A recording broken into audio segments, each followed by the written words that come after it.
Mr. James Seeley, where are you when I need you? This is Truth to Ponder with Bob Bierman. Now, unless you went to the same high school that I did about a half century ago, that name doesn't mean anything to you, but it does to me.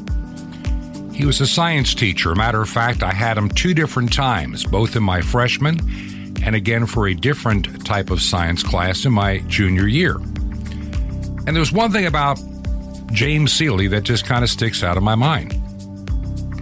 Intelligent, very good teacher, cared for his students, and he instilled some thoughts in my mind way back then that are still a part of me today.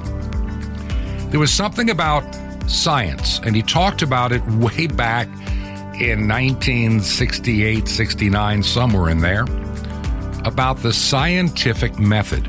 Now, why am I bothering to start a program talking about the scientific method? It's because in today's world, science is now led by the neck by politics. Science is now subjected to both money and politics and not pure science. Something I learned way back in high school, and how many of my own generation have totally forgotten some of the basics about science. Science is actually one of those things that is legitimately fluid because we don't know everything about everything, period.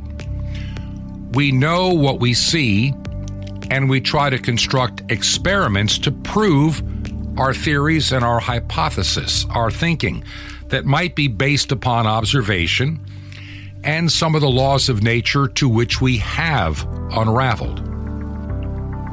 There are some constants. Contrary to today's generation, and those that are new listeners, listen carefully, and those that have been regular listeners since we started this program daily a year ago and on the weekend 6 years ago, there are high school students today that have graduated. They are high school graduates going on to colleges and universities in many cases. That if you tell them that 2 + 3 = 5, they say, well, that's just your opinion. Did you hear what I just said? And I've actually had this conversation with high school graduates that 2 + 3 = 5 is just your opinion. Everybody's opinions are valid. So if I was to say, okay, so you're telling me that 2 + 3 can equal 37, sure, if that's what you believe. And see, it's this kind of thinking about everything being ridiculously fluid with no evidence to back it up that today we're calling settled science. It's settled because that's where we want it to be settled, not that science is actually settled on a consensus. Consensuses now are bought and paid for, or you can lose your job if you don't believe the political consensus du jour. Now, why am I saying all that here at the beginning of the program? It's important that I get this out of the way real quick. In many ways, our students are not truly being taught science. They're being given a version of science. They're being given this claim of settled science on certain issues, which is far from settled. If you go back, my wife and I talked about this just a little while ago, before I started putting together today's program. I think the year was 1970.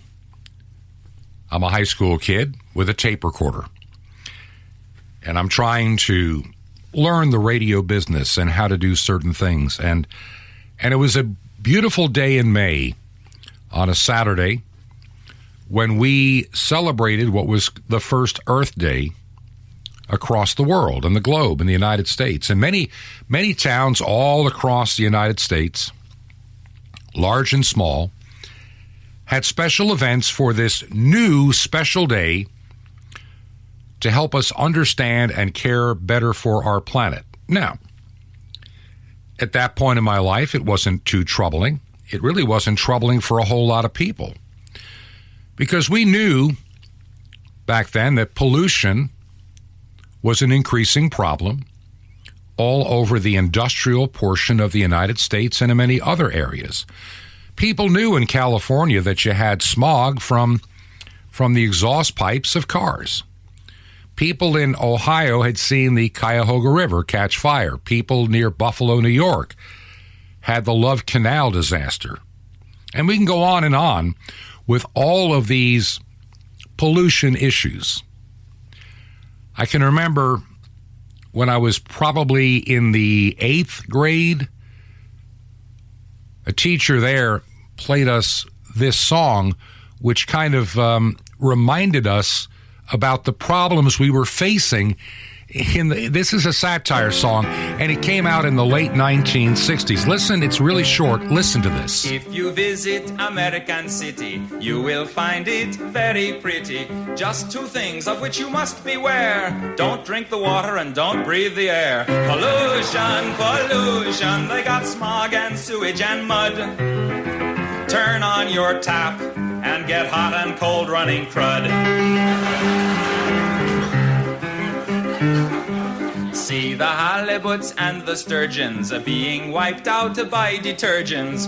Fish gotta swim and birds gotta fly, but they don't last long if they try. Pollution, pollution, you can use the latest toothpaste and then rinse your mouth with industrial waste.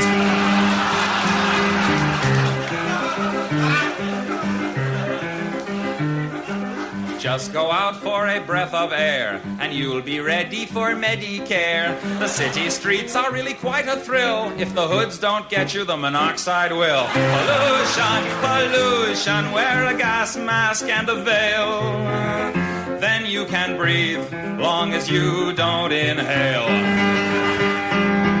Lots of things there that you can drink, but stay away from the kitchen sink. The breakfast garbage that you throw into the bay, they drink at lunch in San Jose. So go to the city, see the crazy people there, like lambs to the slaughter. They're drinking the water and breathing the air.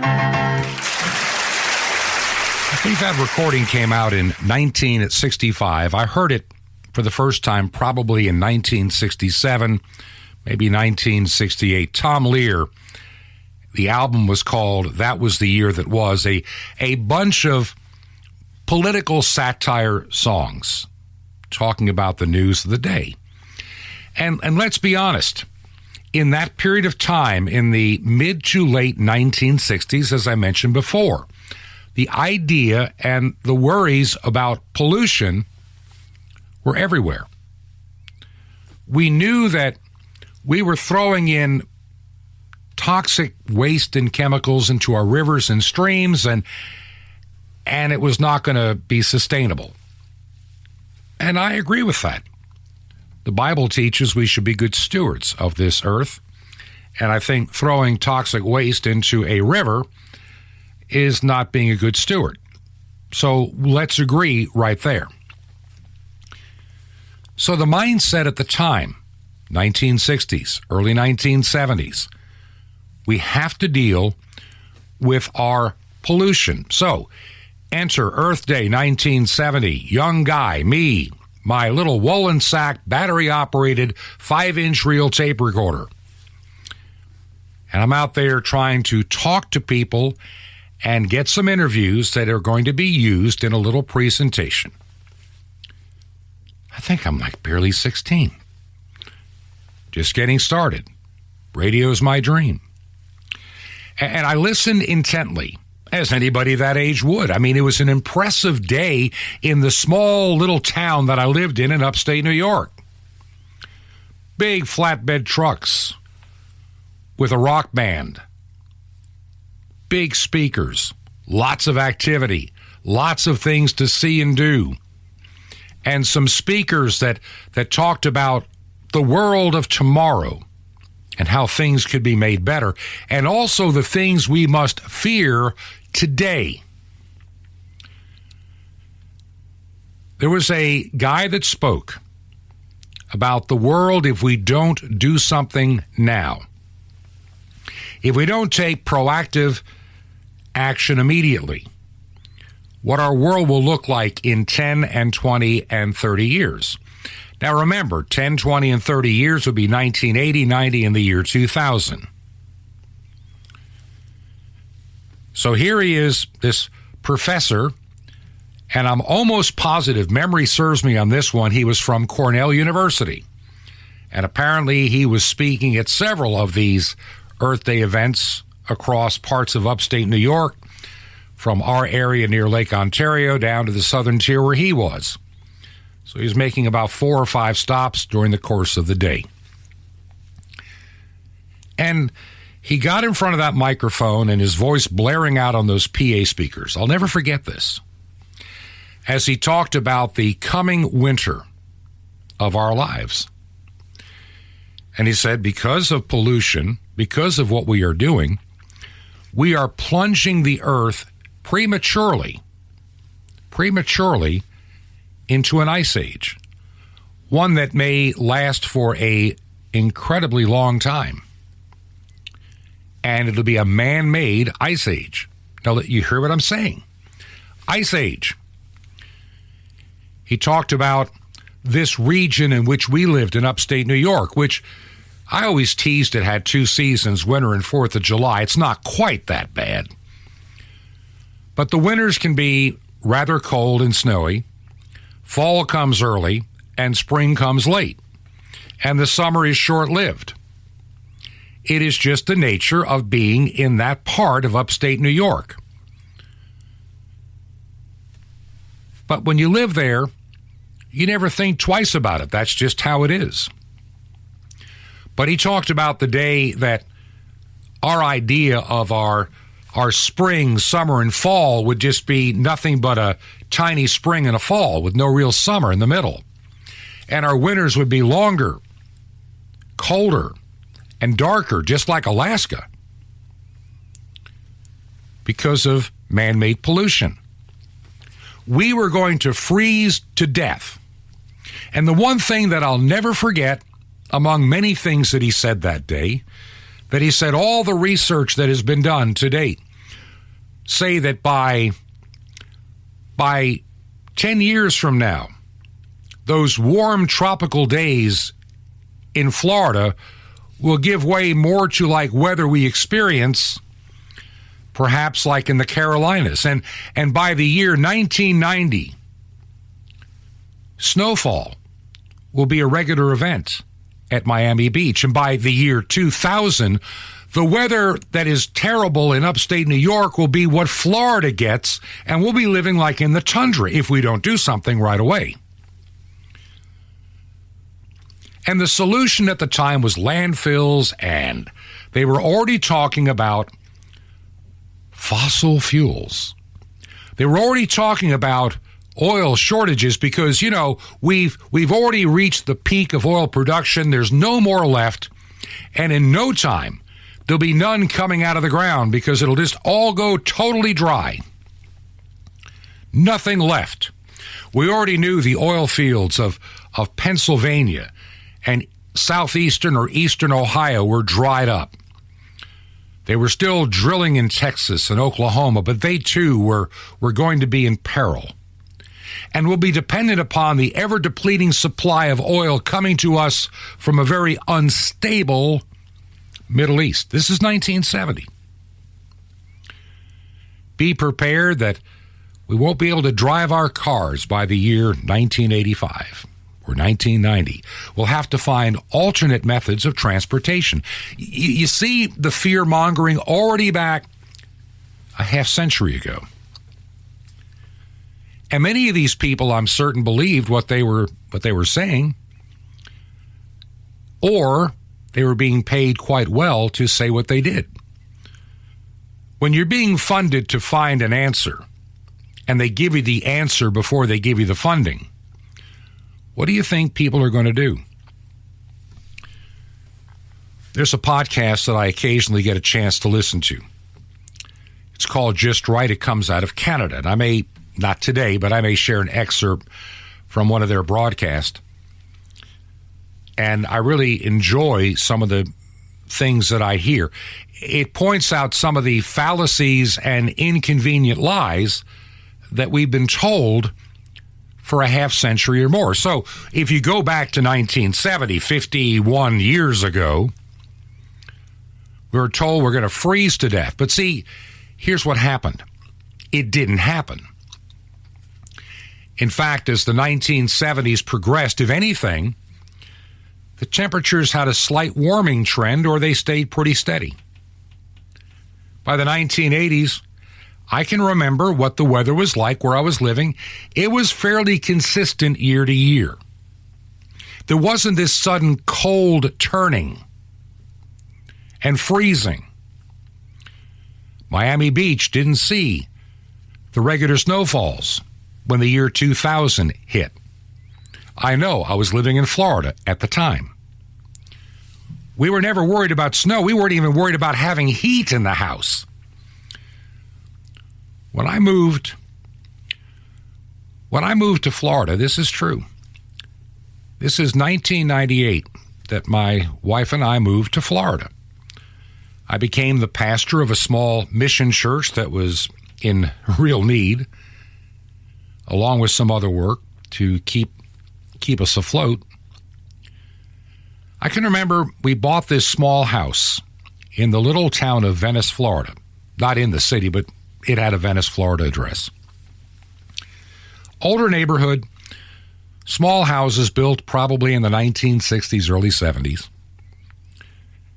And when I bought it, I got it at a very good price, but I also knew that the heating and air conditioning system was on its, shall we say, on borrowed time. And the price reflected accordingly.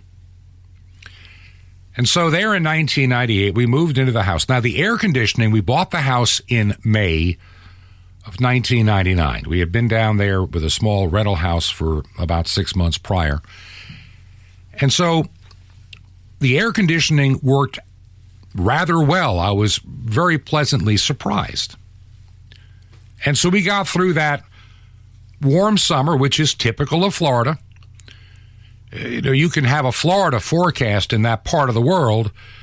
High today of 94, low tonight of 73. Chance of rain 30%. It just that you can just run that forecast with the exception of an occasional hurricane for basically 6 months. And that's what it was like.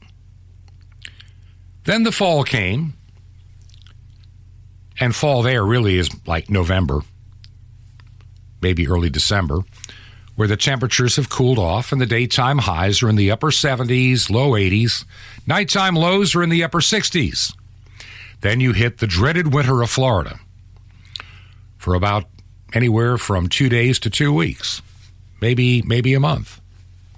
It varies a little bit, depends upon the jet stream. Well, that first year, it never really got cold enough for us to worry about turning on the heat. And I never even tried to turn on the heat because we frankly didn't need the heat. The global freezing predicted for Florida and snowfalls just never materialized in the year 2000. I think it was the year 2000. Maybe 2001, we finally replaced the heating and air system because, well, the cooling part just didn't work. And I remember when the guy came to look at it, he said, "How long have you guys been without heat?" I said, "I don't know. I've never turned it on in the last 2 years." "Well, you'll have heat now." Ironically, we did need heat occasionally in 2003 and 2004. Not much. But in other words, it wasn't this dramatic 30 years from now, the world's going to freeze over. Now, we all know the story and how it really ends to a degree. I think we all understand. That, see, by the 1980s, all these headlines of global freezing, man-made winter were falling apart. Time magazine's cover, the coming ice age, all of these things, all of these news stories that were beaten into my generation and Generation X just didn't happen. And so by the early 1990s, nobody talked about global cooling or global anything. We just talked about overpopulation and how with too many people we'll starve to death because we can't grow any crops by the year 2000 or whatever. So what happened? What always happens in nature? A cycle comes through and we start getting some warmer weather in the late 1980s. Nothing dramatic. I can remember as a young child in Long Island, we had some very cool summers, evenings. And some of the really older folk then, probably born in the 1800s, would say, enjoy it while you can, because they could remember when it was a lot hotter. And sure enough, it got that way again in a cycle, 30-year cycles. And so the weather got warmer. So what did the narrative become? Starting in 1989, the first time we start hearing this term, global warming. We're going to kill ourselves with global warming. We're going to burn up the earth with global warming. We're going to starve to death because of global warming. Too much population, no crops. By the way, I know I want to welcome some new listeners to the program, new stations, new places. Been hearing all of a sudden from KYAH, and I want to thank you, those of you in Utah. And thank you if you're listening on KVOH out of Simi Valley Rancho, California, shortwave station covering right into Texas, Utah, New Mexico, even into Florida, Louisiana. I'm having people saying they're hearing it in Virginia, North Carolina, and even places farther north. Thank you. If you're hearing it on 9975 at 11 p.m. Eastern Time, 8 Pacific, let me know. Also, WRMI, we are on 4 nights a week at 10 p.m. Eastern on 5950. We are on 5 nights a week at 5 p.m. and 6 p.m. on 2 different frequencies. 5 p.m. is 5950 and 6 p.m. 9395. If you're not a shortwave enthusiast, I'm just trying to let people know we're on a number of times. And we're also as a podcast. And I'm also have moved my primary podcast site, still keeping the others for now, to Podpoint, which is a Christian podcasting site. And I think that as we figure out the best way to use it, it's going to be a good asset for the program. So for those that listen as a podcast, we're rapidly developing our usage at Podpoint. But now getting back to what I was saying, by the way, if you are listening for the first time, our website is truth2ponder.com, truth2ponder.com. So what am I trying to tell you? I'm just trying to give you some pragmatic information here. There's no doubt the term follow the science is a joke and a fraud. Let me say it again. When anybody says, follow the science, they're frauds, they're phonies, they're fakes, and they're liars. Because, see, they have claimed we have settled science on this, that, and the other, from the coronavirus to global warming to climate change to whatever. It's all settled. That's what they told us in 1970. It's settled science that it's going to freeze. It's settled science. Settled science that, 3 million people were going to die last year of the coronavirus in the United States by the time July hit a year ago. That was the settled science of the day. And none of it was true. What used to be at one time in our history. That's why I talk about James Seeley, my science teacher. He always said, challenge science, because we learn something new every day. I think to him, in 1970 and 1972, the idea of science being settled was an anathema. It's never settled because it's constantly seeking new, improved, and more accurate information. It doesn't freeze because politics needs it to freeze at this point in time.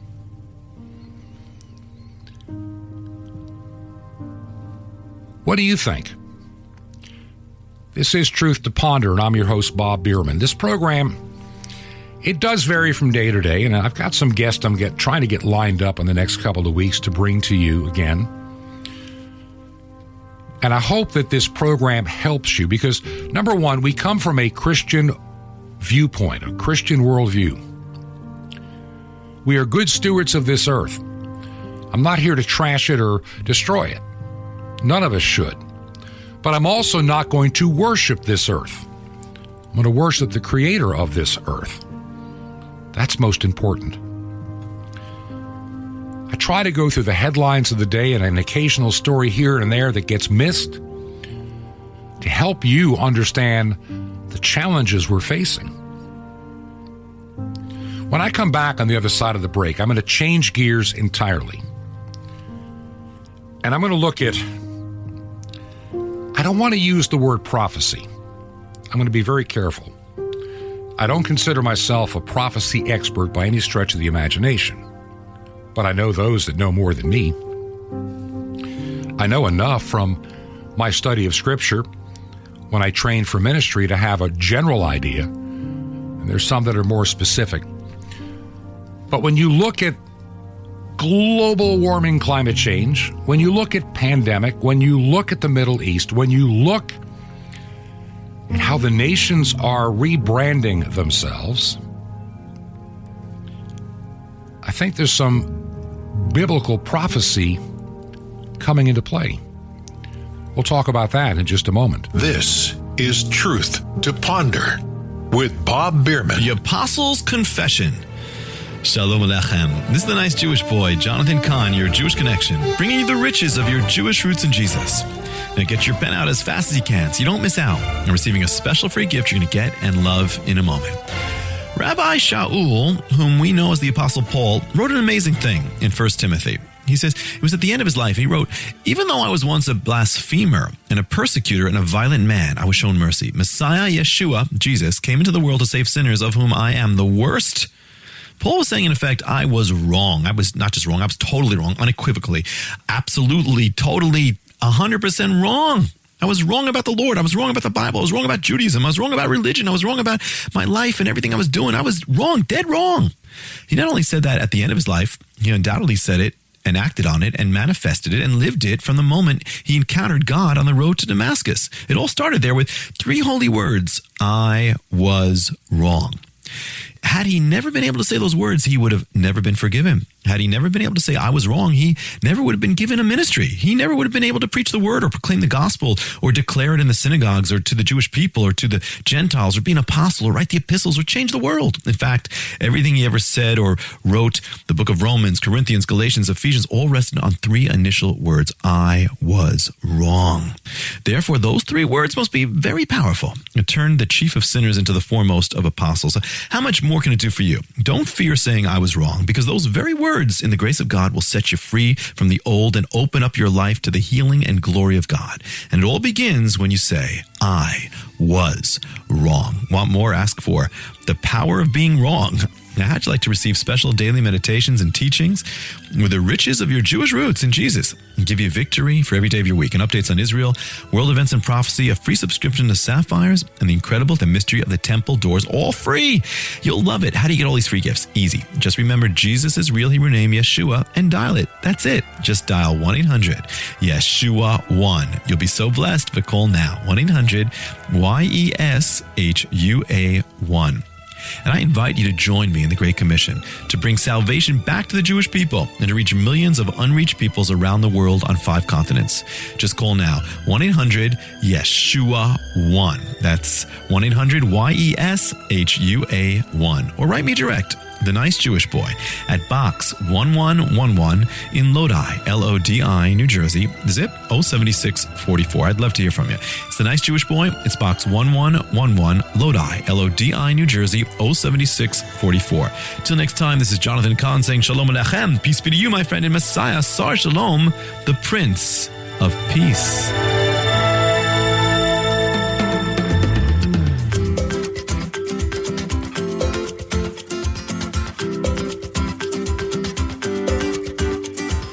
This is Truth to Ponder with Bob Bierman. And welcome back to part 2 of Truth to Ponder. It's a Thursday. It is the 15th day. It's the middle of the month of July. Where has this year gone? Where has this year gone? Before I get back to some of the topics at hand, I wanted to share some thoughts that came to me as we went into the break. I was talking to a friend of mine the other day, via messaging. He lives in the Caribbean. He operates a small radio station in the Federation of St. Kitts and Nevis. It's a little FM radio station licensed to St. Charles Nevis, and he covers a little bit of territory on that island. And I was talking to him about a couple of things in the back of my mind that I just think that I'd like to see him expand his ministry. So I'm going to ask you to kind of pray with me to help him. I've got some thoughts. I haven't quite figured them out. Believe it or not, he airs this program in Nevis on his FM radio station, Praise FM 99.3. He just airs the weekend version, which is the Friday and weekend version. But I'm thankful for even that opportunity to share with other people, even outside of the United States and Canada and other places that we're reaching. It's nice to know we have that reach now, even on the island of Nevis, part of the Federation of St. Kitts and Nevis. Now, the reason I talk about these things is we're living in a very unique time.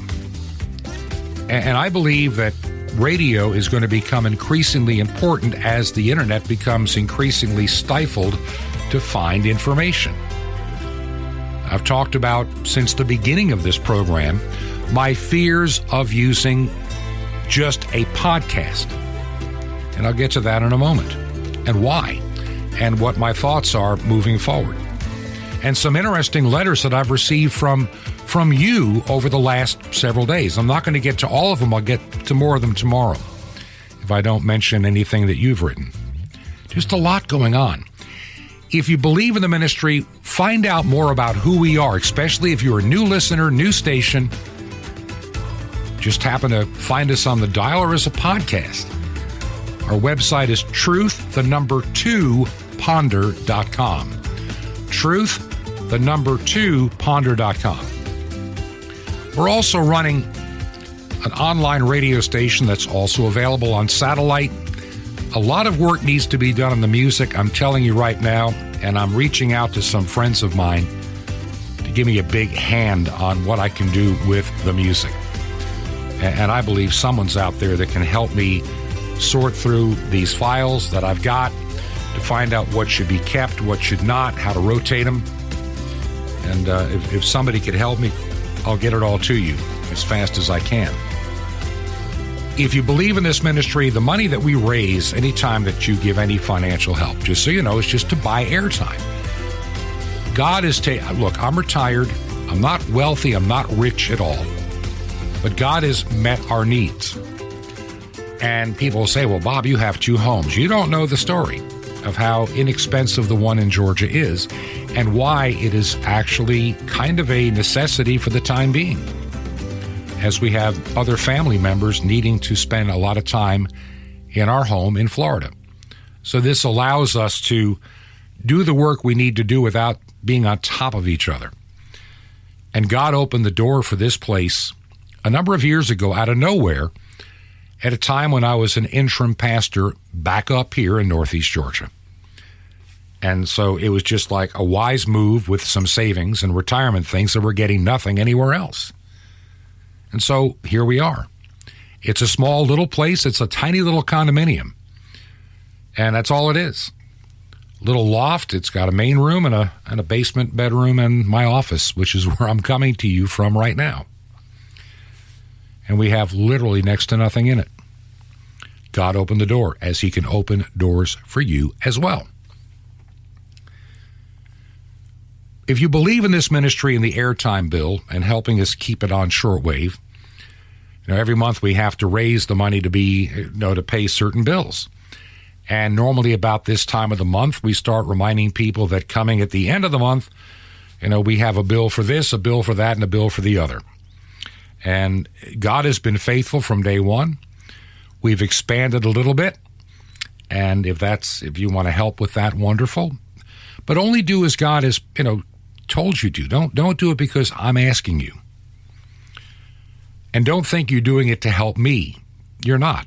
I could easily just say tomorrow, I'm done. I don't need to be doing this and I can enjoy my retirement. But the Lord has laid this very strongly on my heart, so this is why I do it. Because there's some things that I believe in I'm going to talk about in this segment that I think are urgent that you need to hear. If you believe in the ministry, our mailing address, we're in Georgia, we'll be here for a month or two, is 21 Berkshire, Berkshire, 21 Berkshire Lane. Then you add the number 263. That's our special secure box they give us up here. Number 263, very tiny community. Number 263, Sky Valley, 2 words, Sky Valley, Georgia, 30537. Once again, 21 Berkshire, Berkshire, 21 Berkshire Lane, number 263, Sky Valley, Georgia, 30537. And if you decide you can help us financially and you make out a check, you could just make the check out to Ancient Word Radio. That's Ancient Word Radio. That's kind of the ministry I founded a number of years ago, which I'm placing this program underneath. Ancient Word Radio. And I'll tell you more about Ancient Word Radio another day. If you want to find out, just go to ancientwordradio.com. It's sacred music 24/7. That's ancientwordradio.com. Our website for this program, truth2ponder.com. Truth2ponder.com. Now, getting back to my friend in the Caribbean and then to some of the letters you've been sending, which have been very encouraging. There's something about certain places in the Caribbean that I think are very important, including places like Belize, which is, on the Isthmus of Mexico heading down toward Panama, that region down there. Shortwave radio, I think, is viable and vital and necessary. And as you've seen in Cuba, when anybody begins to rebel, it's not just that they limit what you can see on the internet, they just pull the plug on the internet. Then you're not talking to anybody. No Facebook for you, no Twitter for you, no nothing for you, no instant message for you. The phones, nothing works. As they try to silence those that are tired of living under communist oppression. Oppression hates resistance. It despises it. Satan doesn't want to be challenged. And no matter how you cut it, our nation, if something doesn't happen to give us a period of respite, we are heading in the same deadly direction. Politics has now taken over science, which now has taken over living our lives in fear and subjection. The pandemic, you know it and I know it, was a dry run to see how far the world could go in crushing your freedoms. When have we ever done anything like this? They told us up front, they lied to us up front, they used fraudulent data up front to scare us all into believing that millions were going to die in the United States in just a matter of months. I came out of retirement when I was told that to work in emergency management in another state, and it didn't take me but about 3 months to figure out this is all baloney. It's nonsense. And I also could see firsthand how people that were, let me give you an example.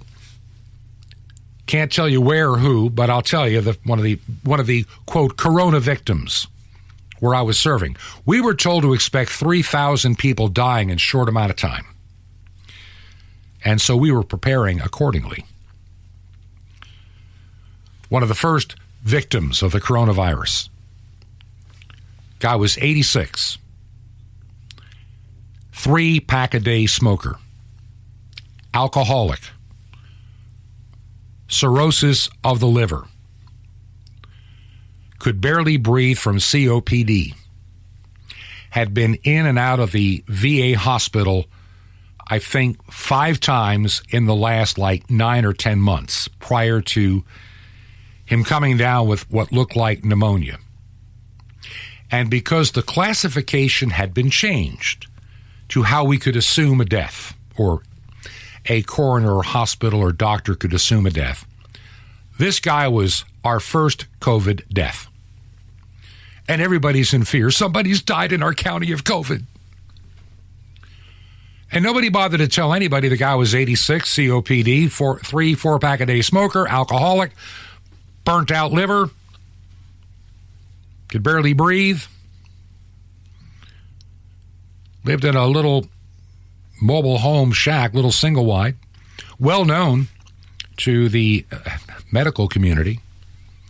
They had thought he was a miracle that he had lived as long as he did, but he was the coronavirus death.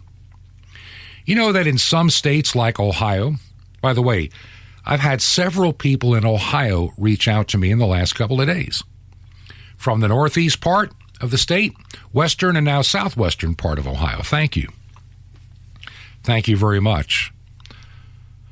It's an area that we have both a good signal and a lot of people listening on podcast as well. But getting back to my thought, looking at the state of Ohio, I just happened to run across their stat the other day. That's why I'm mentioning it, and it's pretty much universal, or really close to it. What is the average age that somebody dies of pretty much any cause in the state of Ohio? According to a study that I saw, a report, statistics, it's around 73 for all causes. That may sound young. To some it may sound old, but that is the average age for all causes. Remember, my first wife passed away from cancer when she was a lot younger. Others do too. So we're looking at all things age 73.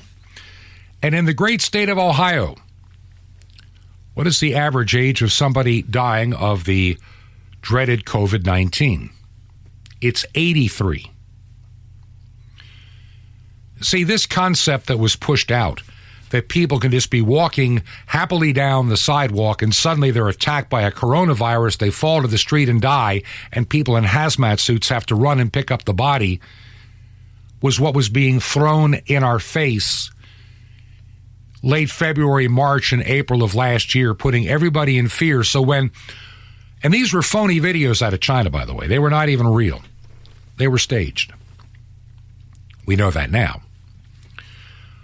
But when they said, hey, starting this weekend, we got 6 days to get ready now, or 5 days to get ready.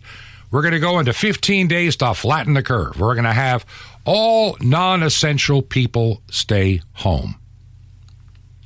Essential people may work. Restaurants must close except for, carry out. I can remember being in this large hotel when that happened, like a 4-story hotel in a big city. And I think there were only about 8 or 9 people staying there, all of us working in emergency management. They just had one person on duty. They didn't clean your rooms because we couldn't get near each other. It was just like, this is the next 2 weeks in particular. And only a couple of restaurants had carry-out food nearby, and I used to walk a distance to get anything to eat. And I go to a grocery store, and then they started the face diapering. And I'm waiting to find all these people dropping dead because they went to the local grocery store, or they got gas, or they happened to walk to some restaurant to pick up some takeout. Drive-in window lines, they were way out into the road. And I thought, well, for 2 weeks, maybe this is worth it. Once again, we didn't know what we know today. Truth has a bad habit of working its way to the surface, sometimes slowly, maybe not right away, but the light of truth always comes through. Cuba showed us that the internet can be shut down in a heartbeat. China filters it all the time, and the folks in North Korea, forget it. Forget it. If they even have internet, if they're not starving to death, they only see what the government wants them to see. They are totally in isolation, except for shortwave. Funny thing, one of the radio stations that we use for this program, WRMI, has a very special antenna that is aimed to go straight up toward the ionosphere to bounce directly back into Cuba and much of the Caribbean. And I don't know how much it's being used today, but with what's going on in Cuba, it should be. The day's going to come, we're going to need to have facilities, maybe even offshore, in a place like a St. Kitts or Belize or some other island. You know, in spite of all the turmoil, even Haiti. Because the internet's not going to be dependable. Now, does that mean I'm going to abandon the internet? Of course not. While the door is still open, of course I'm going to use everything out there. And that's why I've added, Podpoint, a Christian podcasting site. Because I know that even though they're pushing it out to iTunes and Google and everybody else like Anchor does and Spreaker, and we're on all of this. So there are literally dozens of places that you can hear this podcast. But I want you to begin to look for what I call the pullback positions, which are going to be Anchor Direct or Podpoint, because some of those platforms are going to look at this program and say, you have hateful and hurtful content. You're speaking misinformation about the Rona bug. You're saying mean things about Dr. Fauci and what he knows. You're going against the science as we demand you believe it. So I know the day will come that one by one these platforms may disappear. Some radio stations, if we get out on domestic, I'm praying about some domestic stations all across. See if you share this vision with me. I was thinking about this as I woke up this morning. I know this program has been all over the road today, and I'm sorry. It's just a lot of my mind. I can't even keep it all straight. I hear this word in my mind, community, not a compound, but community. How do we stay connected? Well, for the moment, we start with the podcasting as we can and the website and all that goes with it. Our fallback position when all that disappears is local radio, and the fallback beyond it is shortwave. Yet right now, while we have time, in the midst of all this nonsense and proposed more lockdowns, listen, the next lockdowns, you know it and I know, it'll be climate change lockdowns. When they can't milk any more out of the coronavirus. When they can't come up with more variants to put us in fear. Yeah, the Delta variant. I'm looking at how many people are allegedly dying, assuming that they're dying only because they've had the Delta variant. It's kind of like a flat number. I mean, really? At what point do people begin to wake up and say and smell the fraud? A lot of people are. A lot of people are scared. A lot have taken the vaccine and they're saying, well, I've got the vaccine, so I'm not doing this anymore. The Democrats that flew out of Texas to D.C., they didn't have their face diapers on and they're still allowed to fly. I don't get it. All of this has been theater, optics, fear. But see, they've learned they can make you do certain things if there's enough fear with enough people. And so how much more will they milk this? Will they milk it more in the fall? I don't know yet.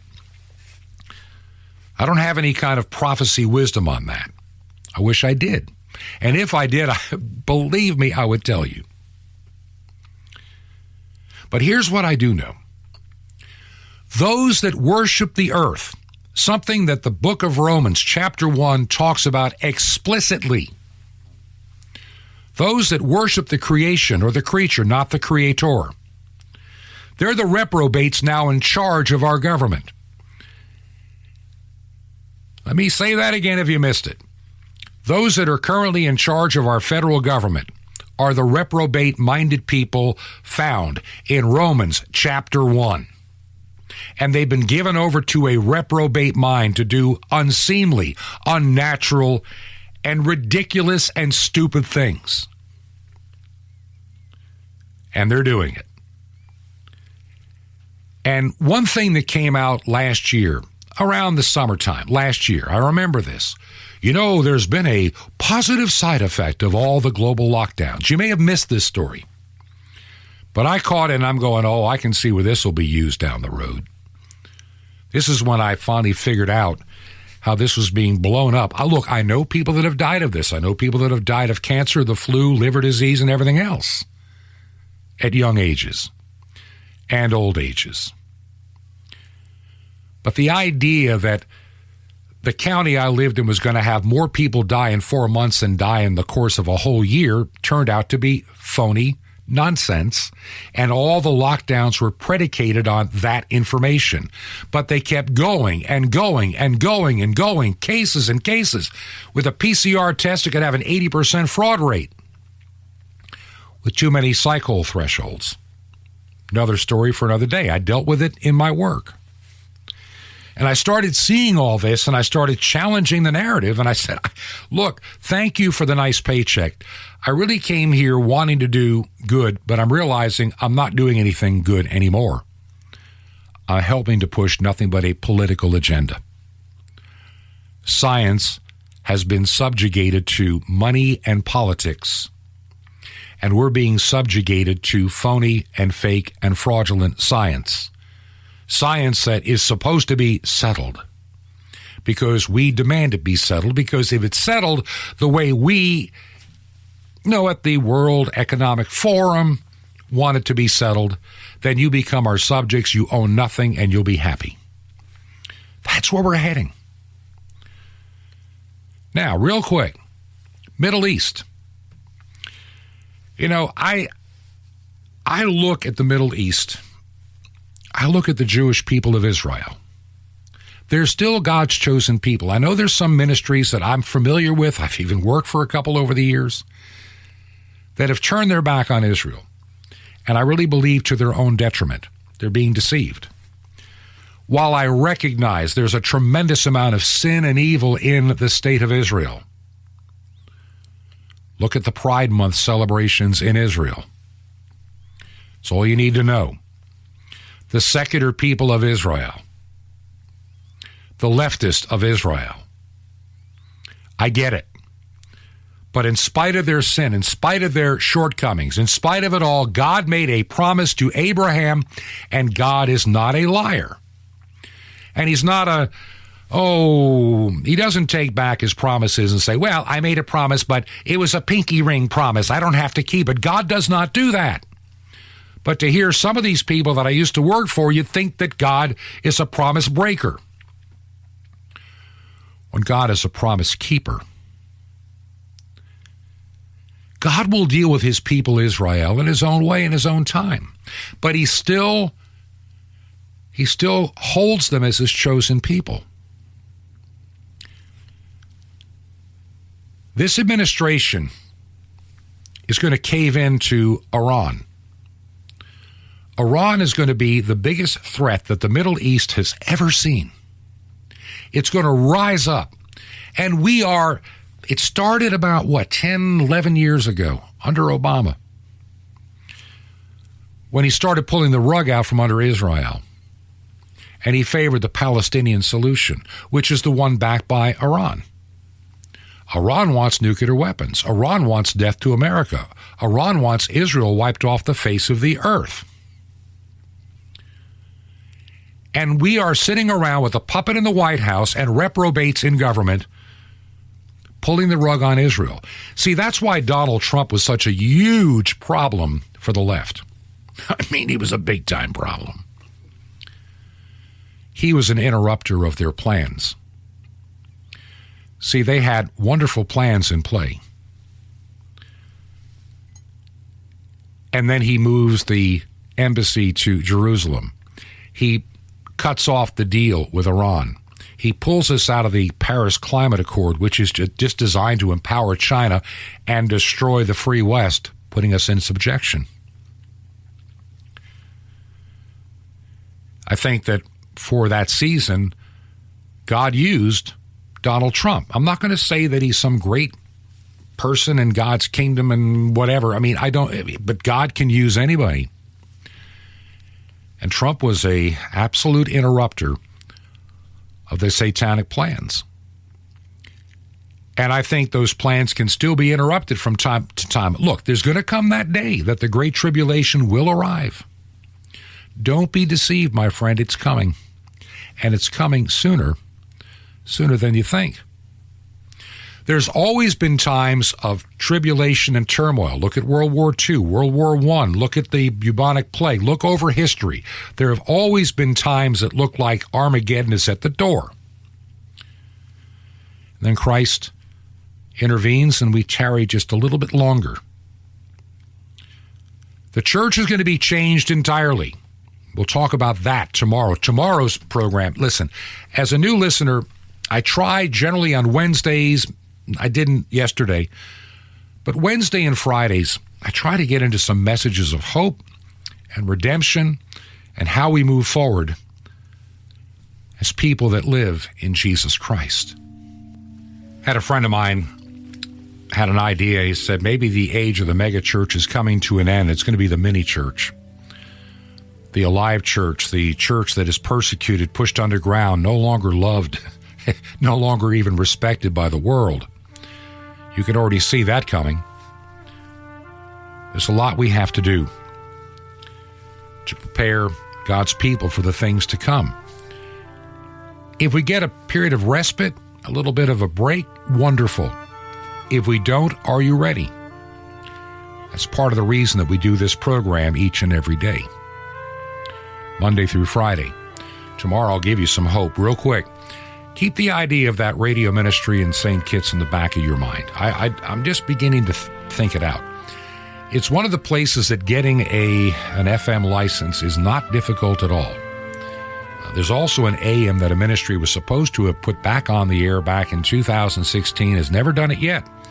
They will cover all of the Caribbean, and it's so sad to see it just going to waste. Pray about it too.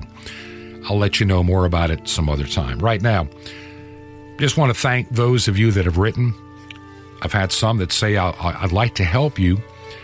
Maybe I can help you with some of your research, some of your work, some of your paperwork. Oh man, you don't know what that means to me. The little things that need to be done for this ministry. Just simply responding to some of the messages that I can't get to right away. When you're a one-man show with no secretary and no staff, it's not always easy. And trying to keep ahead of everything, make sure the bills are paid in a timely manner. And this one project for shortwave gets done by the fall. Just a lot going on. Keep me in your prayers.